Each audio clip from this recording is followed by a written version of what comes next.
Silakan duduk Bapak Ibu Saudara, Shalom. Salam sejahtera buat kita semua. Saya bersyukur bisa kembali ada di tengah-tengah saudara. Siapa yang diberkati Tuhan sepanjang minggu ini lambaikan tangannya. Boleh kasih kemuliaan yang terbaik buat Tuhan kita.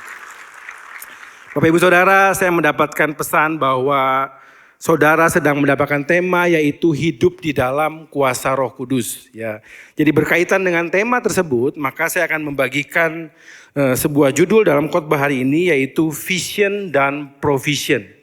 Visi dan penyediaan daripada Tuhan. Nah, Bapak Ibu Saudara, saya percaya bahwa banyak di antara kita, bahkan mungkin kita semua, kita tidak setuju dengan yang namanya korupsi. Betul ya? Mungkin ada yang setuju dengan korupsi, Bapak Ibu Saudara boleh lambaikan tangannya. Mungkin setelah ini kita diskusi, ya. Setiap kita mungkin gak suka dan kita gak setuju dengan namanya korupsi.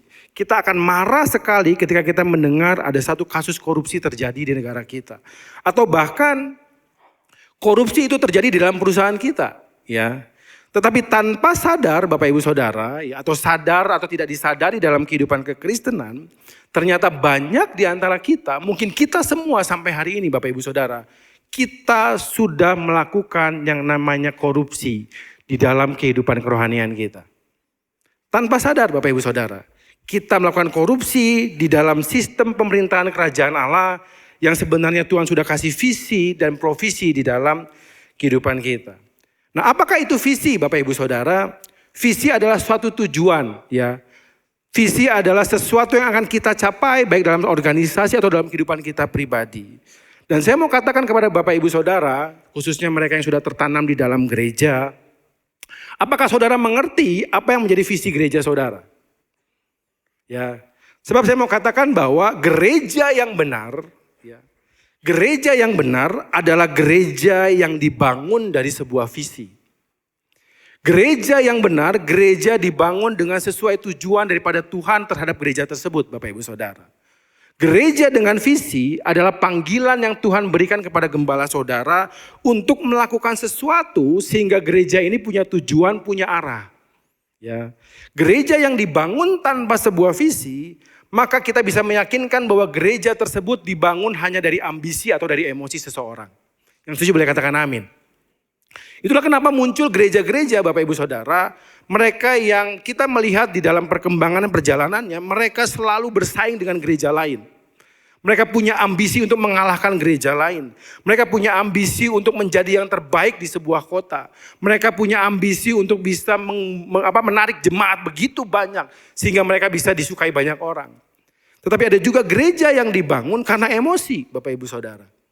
Apa yang dilakukan? Dia berusaha mengalahkan gereja yang lain. Kenapa? Mungkin dia pernah pecah Bapak Ibu Saudara. Mengalami perpecahan dalam suatu gereja lalu dia bangun gereja yang baru. Dan dia punya visi adalah untuk apa? Mengalahkan gereja yang sebelumnya. Untuk membuktikan bahwa dia yang benar, gereja yang lamanya yang salah. Kenapa saya keluar dari gereja itu? Karena saya tidak pemahaman dengan pemimpin gereja tersebut. Dan saya mau buktikan bahwa pemahaman saya lebih baik daripada pemahaman orang yang sebelumnya. Gereja tanpa visi adalah gereja yang dibangun dengan ambisi dan dengan emosi. Jadi pastikan Bapak Ibu Saudara, saudara tahu apa yang menjadi visi gereja saudara di tempat ini. Dan yang kedua adalah gereja yang baik adalah gereja yang menjalankan visi. Ya. Mungkin gereja itu punya visi Bapak Ibu Saudara. Dibangun dari sebuah visi, tapi dalam perjalanan waktunya, dalam perjalanan ibadahnya, dia nggak menjalankan visinya. Ya, dia melihat gereja kanan, dia melihat gereja kiri. Kenapa gereja itu lebih ramai ya? Oh ternyata undang pembicara-pembicara hebat. Ayo kita kumpulkan uang, undang pembicara-pembicara yang terkenal, pembicara-pembicara yang luar biasa. Ya, dia berkompetisi, dia tidak menjalankan visinya, tapi dia berusaha untuk menjalankan visi orang lain. Ya, di tengah jalan dia tidak berjalan sesuai dengan visinya Tuhan. Tetapi gereja yang baik adalah gereja yang menjalankan visinya. Kalau saya katakan gereja di sini Bapak Ibu Saudara, saya bukan bicara soal institusi. Saya bukan bicara soal tim penggembalaan, tetapi gereja adalah setiap orang yang tertanam bertumbuh bersama-sama di suatu tempat, yaitu saudara dan saya. Yang mengerti boleh katakan amin. Jadi kalau saudara menjadi jemaat yang baik, sebagai sebuah gereja yang baik, saudara paham apa yang menjadi visi gereja saudara, dan saudara tertanam di gereja tersebut, lalu saudara bersama-sama bersepakat dengan gembala saudara untuk menjalankan visi yang akan dicapai atau visi yang Tuhan berikan terhadap gereja tersebut. Dan terakhir adalah gereja yang berhasil adalah gereja yang bisa menyelesaikan visinya. Ya. Jadi jangan melihat bahwa gereja yang berhasil adalah gereja yang jemaatnya banyak, Pak. Gereja yang gedung ibadahnya bagus, Pak. Gereja yang gembalanya terkenal, Pak, di Instagram, di TikTok. Ya, bukan begitu Bapak Ibu Saudara, tapi gereja yang berhasil adalah gereja yang bisa menyelesaikan apa yang Tuhan tanamkan untuk visi dalam gereja tersebut. Sekalipun Bapak Ibu Saudara, dalam visi Tuhan untuk gereja tersebut bukan untuk jiwa yang banyak, tapi Tuhan mau kita punya jiwa-jiwa yang berkualitas. Jemaatnya gak banyak Bapak Ibu Saudara, mungkin hanya 30-40 orang. Tetapi semuanya adalah murid yang berkualitas. Yang mengerti boleh katakan amin. Ini adalah satu prinsip Bapak Ibu Saudara di dalam kita berjemaat di dalam sebuah gereja. Atau bagaimana gereja menjalankan proses untuk menyelesaikan amanat agung. Nah kita melihat sekarang apakah itu visi Bapak Ibu Saudara. Visi adalah sebuah tujuan. Dan visi adalah sesuatu yang akan dicapai oleh gereja. Bahkan saya percaya bahwa visi dari semua gereja yang ada di dunia adalah Matius 28 ayat 19 sampai dengan yang ke-20. Sebelum Tuhan Yesus meninggalkan murid-muridnya Bapak Ibu Saudara. Ya, dia telah menyelesaikan karya keselamatannya. Dan dia meninggalkan murid-muridnya. Lalu di tempat itu Bapak Ibu Saudara, sebelum dia terangkat ke surga, tiba-tiba Tuhan Yesus berpesan kepada mereka. Matius 28 ayat 19 sampai 20 yang kita kenal dengan amanat agung Tuhan Yesus. Dia mengatakan, karena itu pergilah, jadikanlah semua bangsa muridku. Dan baptislah mereka dalam nama Bapa, Anak dan Roh Kudus. Dan ajarlah mereka melakukan segala sesuatu yang telah kuperintahkan kepadamu. Dan ketahuilah aku menyertai kamu senantiasa sampai pada akhir zaman. Saudara, ini sebuah perintah yang menjadi visi dari setiap gereja. Ya. Ketika Tuhan Yesus tinggalkan murid-muridnya, dia berpesan kepada para murid. Dan lewat pesan itu Bapak Ibu Saudara, maka muncullah yang namanya gereja. Dari gereja tersebut maka bertambahlah jiwa menyebar ke seluruh dunia. Dan sampai hari ini ada GBI Aruna, saya percaya itu dari visi yang Tuhan tanamkan kepada para murid ribuan tahun yang lalu. Ya, ketika Tuhan katakan pergilah, artinya kita harus melakukan sesuatu. Ada tugas yang Tuhan berikan kepada saudara dan saya. Sekali lagi saya katakan, gereja itu bukan institusi, tetapi setiap saudara yang tertanam di dalam gereja tersebut. Tuhan minta kita pergi melakukan sesuatu Bapak Ibu Saudara. Apa yang harus kita lakukan? Jadikan semua bangsa murid. Baptis mereka dalam nama Bapa, Anak dan Roh Kudus, artinya apa? Kita harus menjadikan orang lain lahir baru. Mereka harus punya kehidupan yang baru. Mereka harus diperbaharui kehidupannya. Menjadi pribadi-pribadi yang mengenal Allah. Hidup di dalam firman Tuhan. Dan yang ketiga adalah apa? Ajarlah mereka apa yang telah kuajarkan kepada kamu. Kita perlu memuridkan mereka Bapak Ibu Saudara. Pemuritan bukan hanya bicara kita buka kelas. Tetapi pemuritan adalah kita membawa orang datang. Memberikan teladan kepada mereka semua. Sehingga mereka menjadi serupa dengan kita. Kita belajar dengan Kristus supaya kita menjadi serupa dengan Kristus. Orang belajar dengan kita supaya dia juga menjadi serupa dengan Kristus. Ini yang harus kita lakukan. Ini visi yang Tuhan berikan, saya percaya ini adalah visi untuk gereja semuanya. Sekalipun ketika sebuah gereja ditanamkan, Tuhan perintahkan untuk dibuka Bapak Ibu Saudara. Sekalipun mungkin visinya belum kepada amanat agung Tuhan Yesus. Tapi saya percaya karena ini visi yang bersifat global, maka pada akhirnya semua gereja harus tertuju kepada amanat agung Tuhan Yesus. Ya. Sebab ketika dia kembali lagi untuk kedua kalinya yang dia tanyakan adalah apa? Apa yang terakhir kali dia perintahkan kepada murid-muridnya? Sudahkah engkau memuridkan banyak orang? Sudahkah engkau mengajarkan mereka apa yang kuajarkan kepada kamu? Sudahkah engkau menjadikan orang lahir baru? Mereka dibaptis dalam nama Bapa, Anak dan Roh Kudus. Itulah visi Bapak Ibu Saudara. Dan saudara perlu mengerti bahwa Yesus telah mati buat kita. Beberapa minggu yang lalu kita merayakan yang namanya Jumat Agung. Kita merayakan Paskah Bapak Ibu Saudara dan Pentakosta juga. Dan di hari raya Paskah, yaitu adalah hari raya di mana kita merayakan kemenangan kita karena kematian Yesus dan kebangkitan Kristus. Saudara, Kristus mati buat kita, dia telah menyelesaikan yang namanya karya keselamatan. Ya, sekali lagi saya katakan, Yesus mati di kayu salib, dia menebus dosa kita, dia menyelesaikan karya keselamatan. Karya keselamatan adalah bagian daripada Tuhan Yesus. Tetapi karya penyelamatan, Bapak Ibu Saudara, adalah tugas kita yang harus kita selesaikan sampai kedatangan Tuhan yang kedua kali. Itulah kenapa Tuhan kasih visi sama kita, ya. Untuk apa? Menyelamatkan banyak jiwa. Ini adalah karya penyelamatan. Yang Yesus lakukan adalah karya keselamatan. Sudah selesai Bapak Ibu Saudara. Dan kalau saudara ingat ketika Yesus tergantung di kayu salib, ada satu kata yang luar biasa yang menyatakan bahwa dia telah menyelesaikan semuanya, yaitu kata tetelestai. Ya. Kata tetelestai ini bahasa Yunani Bapak Ibu Saudara.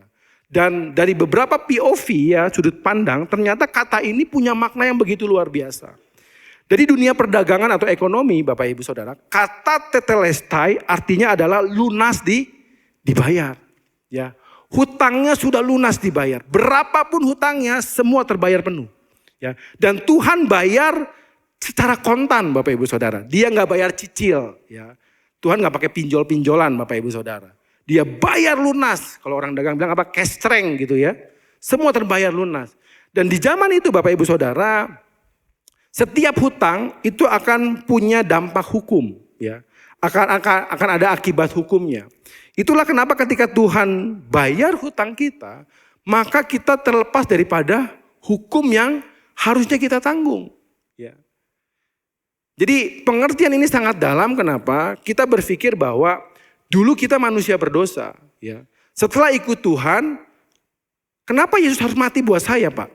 Padahal kalau saya berhenti berdosa, bukankah saya bisa diselamatkan? Enggak Bapak Ibu Saudara. Akibat hutang saudara, saudara punya dampak hukum. Ya, saudara punya sesuatu yang belum saudara bayar dan itu ada sanksi hukumnya. Saudara tidak bisa menghilangkan sanksi hukumnya hanya dengan saudara berhenti berbuat dosa. Sebab apa yang telah kita lakukan itu harus dibayar terlebih dahulu. Dan itulah yang Yesus lakukan buat kita semua. Dan hari ini Bapak Ibu Saudara, kita mengerti bahwa kematian Yesus membayar setiap hutang kita. Yang bersuka cita boleh beri kemuliaan buat Tuhan kita. Zaman dulu Bapak Ibu Saudara, setiap orang yang berhutang dan gak bisa bayar, dia harus menjadi budak daripada orang yang menghutangi. Itulah kenapa kalau Yesus gak mati buat kita, kita sampai hari ini diperbudak oleh dosa. Kita diperbudak oleh iblis dan kita diperbudak oleh maut. Lewat kematian Kristus kita dibebaskan, kita dimerdekakan. Dari sudut pandang hukum ya, tetelestai berarti keadilan yang telah dipenuhi. Ya. Sanksi hukumnya telah selesai. Harusnya ditanggung oleh kita telah ditanggungkan kepada orang lain yaitu Tuhan Yesus. Bapak Ibu Saudara, pada zaman itu hukuman yang paling mengerikan, hukuman yang paling menakutkan dan paling membuat orang menderita adalah hukuman salib. Kenapa Yesus harus mati di kayu salib? Untuk menggambarkan bahwa akibat daripada dosa yang kita lakukan adalah kita akan menerima hukuman yang membuat kita sangat menderita, sangat menakutkan dan sangat mengerikan. Ya. Jadi apa yang Yesus alami ketika dia dicambuk Bapak Ibu Saudara. Dia harus memanggul salibnya, dia harus dipakukan tangan dan kakinya. Itu melambangkan penderitaan yang harus kita alami akibat daripada dosa kita. Tetapi lewat kematian Kristus, Tuhan katakan tetelestai. Keadilannya telah dipenuhi. Dan yang ketiga, tetelestai berarti pertempuran yang dimenangkan untuk dunia militer. Bapak Ibu Saudara, Tuhan memenangkan pertempuran kita. Sehingga apa? Ketika pertempuran dimenangkan oleh satu pihak, maka pihak tersebut punya kuasa dari wilayah yang dimenangkan. Kemenangan Kristus memerdekakan kita. Memberikan kita suatu wilayah yang baru. Untuk kita bisa menjalani kehidupan kita yang baru. Kita lahir baru bersama dengan Tuhan. Menjalani kehidupan yang baru. Menjadi pribadi-pribadi yang berkemenangan bersama dengan Tuhan. Yang mengerti beri kemuliaan buat Tuhan. Dan yang terakhir ternyata kata-kata tetelestai artinya adalah ini sempurna. Ya. Dalam dunia keimaman pada zaman itu Bapak Ibu Saudara. Ketika imam akan mengambil sebuah hewan yang akan dipersembahkan. Maka harus diperiksa dengan teliti. Dan ketika dia teliti semuanya dikatakan ini sempurna. Maka imam mengatakan tetelestai. Ini layak untuk dipersembahkan. Nah kita lihat di dalam Kisah Rasul 1 ayat 8. Kalau kita ingat tentang pencurahan Roh Kudus Bapak Ibu Saudara. Inilah pesan yang begitu kuat yang selalu kita dengar setiap hari. Yaitu apa? Kisah Rasul 1 ayat 8. Tetapi kamu akan menerima kuasa kalau Roh Kudus turun ke atas kamu. Ya. Saya percaya Bapak Ibu Saudara bahwa dalam setiap visi pasti ada yang namanya provisi. Ya. Kalau seseorang memberikan satu tujuan dalam kehidupan kita, pasti dia berikan penyediaan untuk kita mencapai tujuan tersebut. Demikian juga Tuhan Bapak Ibu Saudara. Ketika dia berikan visi lewat amanat agung Tuhan Yesus, ternyata Tuhan tidak membiarkan kita melakukannya dengan kekuatan kita sendiri. Dia berikan Roh Kudus dalam kehidupan kita sebagai provisi atau penyediaan supaya apa yang Tuhan minta untuk kita lakukan bisa diselesaikan dengan sempurna. Dikatakan kamu akan menerima kuasa kalau Roh Kudus turun ke atas kamu. Saudara yang kasih Tuhan, seringkali kita berpikir bahwa Roh Kudus itu suatu kuasa yang sifatnya energi. Ya. Sesuatu yang sifatnya kekuatan yang melintas begitu saja. Bahkan kita berpikir bahwa Roh Kudus itu sebuah lawatan saja Pak. Ya. Kalau kita ke gereja, worship leadernya naik, kita menerima lawatan Tuhan, itulah Roh Kudus. Ya. Kalau kita mau tarik mundur sebentar Bapak Ibu Saudara. Di dalam Yohanes pasal yang ke-14, saya senang sekali dengan Injil Yohanes. Kenapa? Karena dari semua Injil, ternyata Injil Yohanes lah yang mencatat dengan detail tentang apa yang terjadi di balik meja perjamuan terakhir. Saudara, saya seorang hamba Tuhan yang juga merangkap bagian hospitality di pengembalaan saya. Dan ketika saya mengundang hamba Tuhan dari luar untuk datang ke gereja kita atau siapapun, maka saya itu harus menemani dia di meja makan. Ya. Sebelum khotbah atau setelah khotbah, tadi saya pun disambut dengan baik di gereja ini. Kita ada pembicaraan di meja makan dan pembicaraan Yesus di perjamuan terakhir Bapak Ibu Saudara. Saya percaya ini mengandung pesan-pesan yang sangat penting dan ini hanya dicatat oleh Injil Yohanes. Ya. Saya senang bicara dengan hamba Tuhan, kenapa? Karena di meja makan saya dapat banyak pengetahuan dari dia. Saya dapat banyak pesan dari dia. Bahkan itu bisa saya katakan sebagai deep talk ya. Pembicaraan yang begitu dalam. Dia mengungkapkan semua bisa perasaannya, pemikirannya. Sehingga membukakan suatu wawasan buat saya semua. Demikian di dalam Yohanes 14, 16-17 ya. Yohanes mencatatkan dengan detail apa yang Yesus katakan di dalam meja perjamuan terakhir. Saya percaya ini bukan hanya table talk, tapi deep talk yang Tuhan lakukan kepada murid-muridnya. Kenapa? Karena Yesus tahu dia akan meninggalkan murid-muridnya. Selama 3,5 tahun mereka bersama dengan murid-muridnya. Dan kita tahu semua murid-muridnya bergantung hanya kepada Tuhan Yesus. Ya. Mereka gak pernah kekurangan apapun bersama Tuhan Yesus. Mereka merasakan sukacita. Walaupun mereka dikejar-kejar oleh ahli Taurat, oleh para imam Bapak Ibu Saudara. Mereka dikejar-kejar oleh orang Farisi. Tapi mereka merasakan damai sejahtera bersama dengan Yesus. Apa yang mereka perlukan Tuhan bisa sediakan. Bahkan di dalam ketakutan sekalipun Tuhan berikan ketenangan kepada mereka. Suatu suasana yang mungkin selalu mereka harapkan. Suatu pengharapan yang mereka gantungkan kepada Tuhan Yesus. Tapi di malam itu Yesus tahu dia harus meninggalkan murid-muridnya. Dia berpikir panjang, dia berpikir matang-matang. Murid-muridnya gak bisa berjalan sendirian. Aku akan berikan visi kepada mereka, tapi dia harus menerima yang namanya provisi. Itulah kenapa dia katakan, aku akan minta kepada Bapa dan dia akan memberikan kepadamu apa? Seorang penolong. Boleh katakan sama-sama dia memberikan apa? Seorang penolong. Yang lain supaya apa? Ia menyertai kamu selama-lamanya, yaitu roh kebenaran. Dunia tidak dapat menerima dia sebab dunia tidak melihat dia dan tidak mengenal dia. Tetapi kamu mengenal dia. Sebab ia menyertai kamu dan akan diam di dalam kamu. Bapak Ibu Saudara, kenapa Tuhan katakan bilang ini? Dunia gak kenal tapi kamu kenal dia. Padahal Roh Kudus belum dikasih tahu sama murid-muridnya. Roh Kudus belum pernah diperkenalkan atau diperlihatkan kepada murid-muridnya. Kenapa Tuhan katakan kamu tahu siapa dia? Ternyata Bapak Ibu Saudara, kalau kita lihat di sini, Tuhan kasih seorang penolong. Bukan Tuhan kasih sesuatu untuk menolong. Itulah kenapa saya katakan bahwa orang berpikir bahwa Roh Kudus itu hanya sebuah kuasa. Hanya sebuah energi yang Tuhan curahkan kepada kita. Tetapi Yesus menjelaskan dengan baik dalam meja perjamuan terakhir dalam Yohanes 14. Bahwa Roh Kudus adalah seseorang. Roh Kudus adalah pribadi Bapak Ibu Saudara. Jadi Yesus mau katakan gini. Aku akan berikan Yesus yang lain buat kamu. Satu pribadi yang levelnya sama dengan Yesus. Satu pribadi yang kuasanya sama dengan Yesus. Satu pribadi yang kasihnya sama dengan Yesus. Bersama pribadi ini, kamu akan merasakan damai sejahtera yang sama. Bersama pribadi ini, kamu akan merasakan ketenangan di dalam pergumulan kamu. Bersama pribadi ini, kamu akan banyak melihat mujizat. Yesus berikan satu pribadi, yaitu Roh Kudus. Bukan sebuah kuasa, tapi seorang penolong. Pribadi yang bisa kita kenal dalam hidup kita. Nah, saya sangat terberkati dengan satu statement dari seorang penginjil bernama Kathryn Kuhlman, Bapak Ibu Saudara. Mungkin saudara kurang kenal dengan nama ini, tapi kalau saya sebut kata Benny Hinn, mungkin saudara tahu. Ya. Kathryn Kuhlman adalah mentor rohani daripada Benny Hinn. Dia seorang hamba Tuhan, ya. Dalam pelayanannya, selama pelayanannya dia menginjili, dia KKR Bapak Ibu Saudara. Tercatat kurang lebih 2 juta jiwa telah mengalami kesembuhan. Dia disebut sebagai the faith healer. Ya. Bahkan di pemakamannya dituliskan ya nama dia dan di bawahnya dikatakan sebagai pribadi yang sangat mempercayai pribadi Roh Kudus. Dan dia mengatakan demikian, jangan pernah berpikir Roh Kudus adalah sesuatu. Dia adalah seseorang. Ini membuka paradigma saya Bapak Ibu Saudara.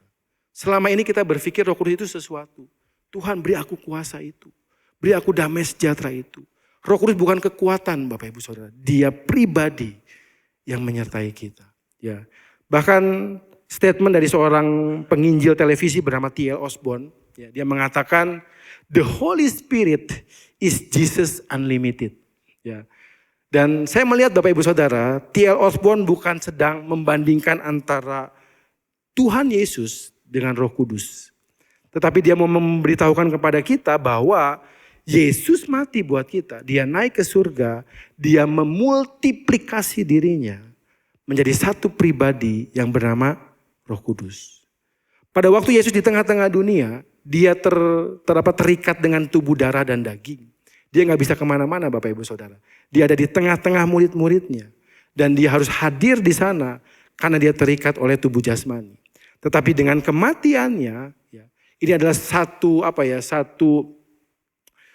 tindakan Allah yang menurut saya out of the box yang gak pernah di luar pikiran kita. Saudara bayangkan kalau Yesus selama-lamanya tinggal dalam tubuh jasmani. Ketika kita membutuhkan dia, kita harus datang ke Yerusalem Bapak Ibu Saudara. Tetapi lewat pribadi Roh Kudus, suatu proyek yang Tuhan lepaskan buat kita semua. Yesus memultiplikasi dirinya supaya dia bukan hanya ada dalam satu pribadi, tapi dia tinggal di dalam kita semua. Boleh kasih kemuliaan buat Tuhan. Itulah profesi yang Tuhan berikan buat kita, Holy Spirit atau Roh Kudus. Nah, siapakah Roh Kudus ini Bapak Ibu Saudara? Ya, kita mau mengenal pribadi ini, kita mengatakan dia adalah roh yang penuh kuasa. Yang pertama, Roh Kudus adalah pribadi yang penuh kuasa.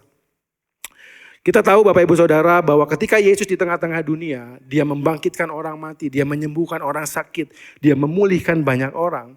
Dan ketika Roh Kudus turun ke atas kamu, dia menjadi penolong kamu. Maka apa yang Roh Kudus lakukan? Dia memberikan kuasa kepada kita sama seperti apa yang pernah Yesus lakukan. Itulah kenapa Yesus mengatakan kepada murid-muridnya, sesungguhnya barang siapa percaya kepadaku, ia akan melakukan pekerjaan-pekerjaan yang aku lakukan. Bahkan pekerjaan-pekerjaan yang lebih besar daripada itu sebab aku pergi kepada Bapa. Artinya apa? Kuasa yang sama Tuhan berikan buat kita semua. Ketika kita mendoakan orang sakit, orang disembuhkan. Amin. Ketika kita menghibur orang, dia dikuatkan. Ketika firman disampaikan, ada pemulihan terhadap orang itu, Bapak Ibu Saudara. Itulah pribadi Roh Kudus. Yang kedua adalah dia roh kebenaran. Dikatakan dalam Yohanes 16 ayat 13, dia akan memimpin kamu ke dalam seluruh kebenaran. Apa yang Roh Kudus lakukan dalam hidup kita ketika dia turun, Bapak Ibu Saudara? Dia akan memperbaiki pola pikir kita. Dia akan memperbaiki pemahaman kita dan sikap hati kita. Itu yang dia lakukan. Kenapa pola pikir dan sikap hati kita harus diperbaiki oleh Roh Kudus? Supaya kita punya respon yang benar, Bapak Ibu Saudara. Ya. Kita punya respon yang benar terhadap proses yang Tuhan izinkan terjadi. Kita punya sikap hati yang benar terhadap berkat yang Tuhan berikan dalam kehidupan kita. Kalau kita tidak diperbaiki pola pikir dan sikap hatinya, maka kita punya sudut pandang yang salah tentang proses yang Tuhan berikan dalam hidup saudara. Kita berpikir bahwa proses adalah hukuman Tuhan. Tetapi ketika Roh Kudus perbaharui pola pikir kita melihat bahwa proses adalah tangga yang Tuhan berikan supaya kita naik level, semakin mendekat kepada Tuhan. Dan Roh Kudus juga memberikan paradigma yang baru tentang sikap hati Bapak Ibu Saudara. Supaya kita bisa melihat berkat Tuhan bukan untuk keuntungan kita sendiri. Ya, kita nggak korupsi dengan apa yang Tuhan berikan dalam hidup kita. Tuhan berikan sikap hati yang baru jika kita mengerti bahwa berkat yang Tuhan berikan bukan untuk memperkaya diri kita sendiri, tetapi untuk melakukan pekerjaan Allah yang setuju beri kemuliaan buat Tuhan kita. Setelah dia merubah pola pikir sikap hati kita punya respon yang benar, maka apa yang akan kita hasilkan? Kita akan menghasilkan perbuatan yang benar. Kita akan menghasilkan perkataan yang benar. Saudara akan berkata-kata benar ketika diproses. Ada ucapan syukur di sana. Ya. Ada kata-kata hikmat yang keluar dalam hidup kita. Bahkan perbuatan kita benar. Kita melakukan segala sesuatu dengan motivasi yang benar. Kita melayani dengan sikap hati yang benar. Bukan mencari keuntungan sendiri. Bukan untuk mencari hormat daripada orang lain. Perubahan pola pikir sikap hati akan merubah respon saudara. Perubahan respon saudara akan merubah tindakan dan perbuatan kita. Itulah kenapa dikatakan bahwa dia akan menuntun kamu ke dalam seluruh kebenaran. Supaya orang melihat kehidupanmu, kamu adalah orang benar. Yang setuju beri kemuliaan buat Tuhan. Yang ketiga, Roh Kudus adalah roh kasih Bapak Ibu Saudara. Alkitab mengatakan Allah adalah roh dan Allah adalah kasih. Ketika Roh Kudus turun atas kamu, maka dia meletakkan kasihnya di dalam hati saudara. Kita mengenal bahwa kasih itu ada 4 Bapak Ibu Saudara. Storge, filia, eros, dan agape. Ya. Dari semua kasih itu ya, ternyata ada satu kasih yang gak dimiliki manusia dan hanya dimiliki oleh Tuhan, yaitu kasih agape. Itulah kenapa kita sulit mengampuni orang yang menyakiti kita Bapak Ibu Saudara. Kita sulit untuk berbelas kasihan kepada orang yang berdosa. Tetapi kenapa Allah bisa melakukannya? Karena Allah punya kasih yang spesial, yaitu kasih agape. Ketika Roh Kudus turun ke atas kamu, dia menjadi pendamping kamu. Dia meletakkan agape itu di dalam hati kamu. Sehingga lewat Roh Kudus, kita bisa memberikan pengampunan dengan mudah buat orang lain. Kita bisa melakukan kebaikan kepada semua orang. Kasih yang unconditional, kasih yang tanpa syarat. Tuhan berikan buat kita semua. Itulah pribadi Roh Kudus Bapak Ibu Saudara. Seorang penolong yang Tuhan berikan buat kita semua. Dan apakah tujuan Tuhan memberi Roh Kudus kepada kita? Agar kita menerima kuasa. Ternyata tujuannya adalah supaya saudara menjadi apa? Saksi. Ya, Kisah 1 ayat 8 mengatakan, kamu akan menjadi saksiku. Kalau Roh Kudus turun ke atas kamu. Katakan kanan kirinya menjadi saksi. Ya, menjadi saksi saudara, bukan menjadi sakti. Banyak orang berpikir, wah saya diurapi Roh Kudus Pak, saya jadi sakti. Ya. Saya lebih dekat sama Tuhan. Orang yang punya paradigma bahwa Roh Kudus membuat dia menjadi sakti, dia akan menyelewengkan kuasa Roh Kudus dalam hidupnya. Itulah kenapa saya katakan tanpa sadar Bapak Ibu Saudara, Tuhan kasih provisi sama kita. Tuhan kasih penyediaan yaitu Roh Kudus. Tapi kita korupsi dalam kerajaan Allah. Kita menggunakan apa yang Tuhan berikan untuk keuntungan kita sendiri. Lewat Roh Kudus, saudara diberkati Tuhan. Lewat Roh Kudus, saudara punya kedudukan hari ini. Lewat Roh Kudus, saudara punya keuntungan material. Saudara punya hikmat dalam bekerja. Tetapi semua saudara lakukan untuk keuntungan pribadi. Tanpa sadar, kita korupsi. Kenapa? Karena kita punya paradigma. Lewat Roh Kudus, kita menjadi sakti. Tapi hari ini kita mau belajar, kita menjadi apa? Saksi. Siapakah saksi itu Bapak Ibu Saudara? Saksi adalah orang yang menyampaikan kebenaran. Saksi adalah orang yang meringankan hukuman orang lain.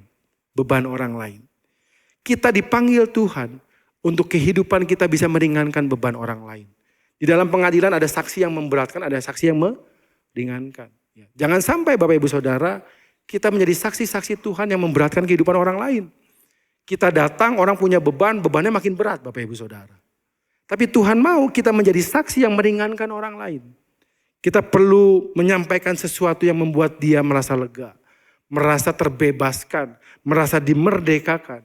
Itulah yang Tuhan mau ketika Roh Kudus dicurahkan dalam kehidupan kita. Nah berikutnya Bapak Ibu Saudara, saya mau saudara perhatikan bagian ini baik-baik. Nah kuasa menjadi saksi itu akan muncul dalam kehidupan saudara ketika saudara menerima yang namanya pribadi Roh Kudus. Ya. Bukan hanya kuasa tetapi pribadi Roh Kudus. Nah ketika Roh Kudus datang Bapak Ibu Saudara, maka apa yang terjadi dalam hidup saudara, saudara akan menerima 2 hal. Yang pertama adalah karunia roh, yang kedua adalah buah roh. Karunia bicara tentang kapasitas. Tetapi buah roh bicara tentang kualitas. Lewat karunia, saudara bisa membangun sebuah pelayanan. Untuk melayani orang lain, yang mengajar, konseling segala macam. Tetapi lewat Roh Kudus, saudara membangun yang namanya karakter. Ya. Dan Tuhan mau ketika Roh Kudus dicurahkan dalam hidup saudara, maka karunia Roh Kudus dan buah Roh Kudus ini berimbang. Ya, itulah kenapa banyak orang yang selalu menentang karunia Roh Kudus karena dia melihat tidak ada keseimbangan antara karunia dengan yang namanya karakter, buah roh, Bapak Ibu Saudara. Orang itu mungkin bisa berbahasa roh, dia bisa bernubuat, tapi hidupnya perkataannya tercela. Ya, perkataannya kasar, dia nipu orang ketika dagang, Bapak Ibu Saudara. Saya mau katakan Bapak Ibu Saudara, perlunya keseimbangan antara yang namanya karunia dan buah Roh Kudus, antara kapasitas yang Tuhan berikan dengan kualitas yang harus kita bangun dalam hidup kita. Kapasitas ya itu membuat saudara berguna. Apa yang saudara Tuhan berikan dalam kehidupan saudara, karunia-karunia membuat saudara berguna, tetapi kualitas itu akan membuat saudara berharga. Yang setuju katakan amin. Pelayanan saudara membuat saudara dibutuhkan. Karakter saudara membuat saudara dikenal. Pelayanan bisa berakhir Bapak Ibu Saudara. Pelayanan bisa berhenti, tetapi karakter melekat dalam kehidupan kita. Itulah kenapa Tuhan mau ketika Roh Kudus dicurahkan, bukan hanya karunia yang kamu terima, tetapi apa? Buah roh. Lewat kapasitas kita bisa punya kekuasaan. Lewat kapasitas yang kita miliki kita bisa punya kekayaan. Tetapi lewat buah roh, kualitas kita punya yang namanya kehormatan. Kekayaan tanpa karakter Bapak Ibu Saudara itu akan merusak dirinya sendiri. Kekuasaan tanpa karakter akan merusak orang lain. Orang yang punya kekuasaan, kalau dia nggak punya karakter, dia akan hancurkan hidup banyak orang. Tapi orang yang kaya raya, dia punya segalanya. Tanpa karakter akan merusak kehidupannya sendiri. Itulah kenapa Tuhan katakan perlu perimbangan antara yang namanya karunia Roh Kudus dan buah Roh Kudus. Dan Tuhan mau ini terjadi dalam kehidupan kita sebagai anak-anak Tuhan untuk kita menyelesaikan amanat agung dan kita perlu pribadi Roh Kudus dalam kehidupan kita supaya apa? Supaya apa yang kita lakukan Bapak Ibu Saudara mencapai apa yang tujuan yang Tuhan telah tetapkan dalam kehidupan kita. Kalau kita mundur ke belakang lagi Bapak Ibu Saudara, kenapa Yesus memberikan Roh Kudus kepada kita dan Roh Kudus ini dipakai untuk pelayanan dalam hidup kita untuk merubah karakter kita? Ternyata kalau kita lihat dalam Lukas 24 ayat 49. Ya, Tuhan pernah berpesan kepada murid-muridnya, dan aku mengirim kepadamu apa yang dijanjikan Bapakku, tetapi kamu harus tinggal di dalam kota ini sampai kamu diperlengkapi dengan kekuasaan dari tempat yang maha tinggi. Jadi Roh Kudus adalah provisi Tuhan untuk saudara bisa melangkah lebih dalam lagi di dalam pelayanan dan menyelesaikan amanat agung Tuhan Yesus. Ya. Sebab itu pun yang Yesus lakukan Bapak Ibu Saudara. Pelayanan Yesus dimulai setelah dia menerima Roh Kudus di Sungai Yordan. Demikian juga Yesus mengatakan kepada murid-muridnya, kamu jangan lakukan apa-apa dulu. Kamu jangan kemana-mana dulu sebelum Roh Kudus turun ke atas kamu. Dan ini terbukti Bapak Ibu Saudara. Di dalam Kisah Rasul pasal yang kedua, ayat 42 sampai dengan 45. Kehidupan jemaat mula-mula dituliskan di dalam Alkitab sebagai gambaran kepada kita. Bahwa provisi yang Tuhan berikan, Roh Kudus, tujuannya adalah apa? Untuk menyelesaikan visi yang Tuhan tanamkan buat kita semua. Dikatakan demikian, mereka bertekun dalam pengajaran para rasul dan dalam persekutuan. Mereka selalu berkumpul untuk memecahkan roti dan berdoa. Maka ketakutanlah mereka semua, sedang rasul-rasul itu mengadakan banyak mujizat dan tanda-tanda. Dan semua orang yang telah menjadi percaya tetap bersatu, dan segala kepunyaan mereka adalah kepunyaan bersama, dan selalu ada dari mereka yang menjual harta miliknya lalu membagi-bagikannya kepada semua orang sesuai dengan keperluannya masing-masing. Saudara perhatikan dengan baik. Ya. 3 pribadi Roh Kudus yang tadi saya katakan, dia penuh kuasa, dia roh kebenaran, roh yang penuh kasih. Semua terimplementasikan dengan baik dalam kehidupan jemaat mula-mula. Mereka hidup di dalam pengajaran. Mereka mencari kebenaran dalam hidup mereka. Yang kedua apa? Mereka melihat kuasa setiap hari. Ada demonstrasi kuasa Allah di sana ketika para rasul menyembuhkan orang-orang.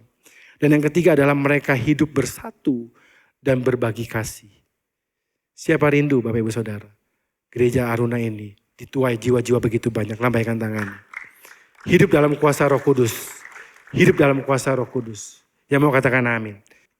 Saya simpulkan Bapak Ibu Saudara, hidup dalam kuasa Roh Kudus adalah hidup yang diberdayakan oleh Roh Kudus untuk menyelesaikan amanat agung.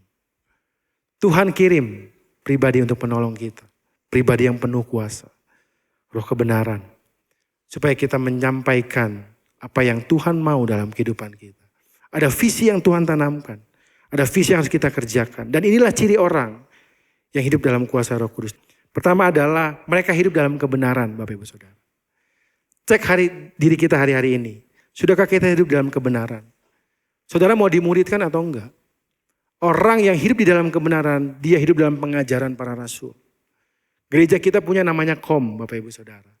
KOM mengajarkan banyak hal tentang Alkitab. Mengajarkan kebenaran, mengajarkan prinsip-prinsip kerajaan Allah. Yang kedua adalah terlibat di dalam pelayanan.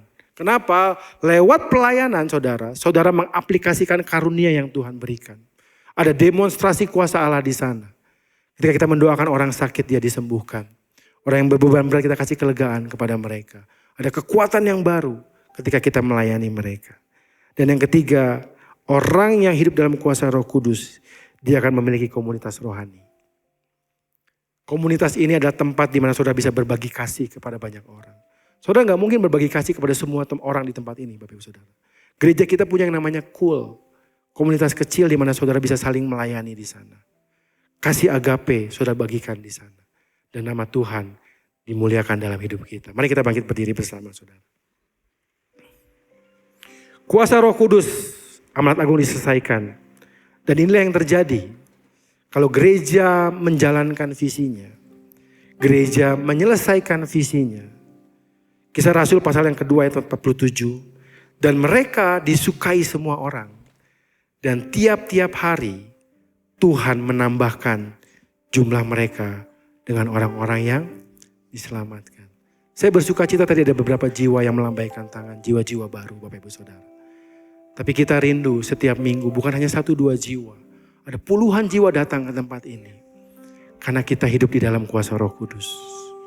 Saudara diberikan provisi oleh Tuhan. Saudara diberikan visi oleh Tuhan. Jangan korupsi apa yang Tuhan berikan dalam hidup saudara.